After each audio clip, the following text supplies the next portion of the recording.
ఇవాళటి వేమన నీతి పద్యం ఏమిటంటే, జగడమాడుచుండు జాడీలు కోరెప్పుడు సాధుజనుల మారి బాధపెట్టు యముడు తప్ప వెరతురందరూ వానికి విశ్వధాభిరామ వినురవేమ.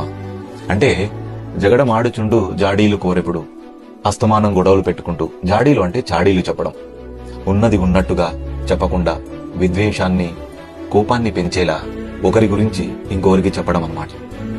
సాధుజనుల మారి బాధపెట్టు, మనతోనే ఉంటారు, మన దుఃఖంలో అయ్యో అంటారు, మన సంతోషంలో కేరింతలేస్తారు, కానీ మన విషయాలన్నీ మన శత్రువులకి, మనమంటే గిట్టని వారికి అందజేస్తూ ఉంటారన్నమాట.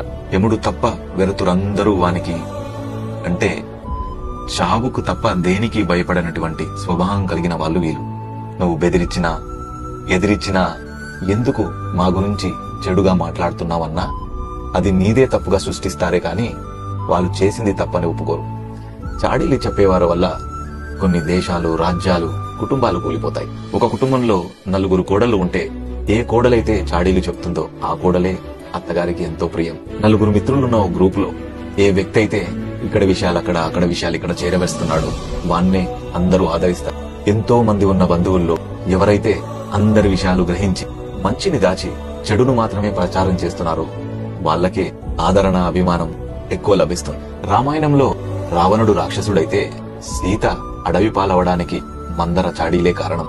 మహాభారతంలో కౌరవులు దుర్మార్గులైతే అంత విద్వేషానికి కారణం శకుని చాడీలు. ఇలా మనతోటే ఉండి వెన్నుపోటు పడిచే చాడీలు చెప్పే వాళ్ళతో ఎంతో జాగ్రత్తగా ఉండాలి అని కొన్ని వందల సంవత్సరాల క్రితం వేమన గారు నీతి పద్యాల రూపంలో చెప్పారు. తెలుగు వారికే సొంతమైన నీతి పద్యాలని ఆదరించండి, లైక్ చేయండి, షేర్ చేయండి. Thank you.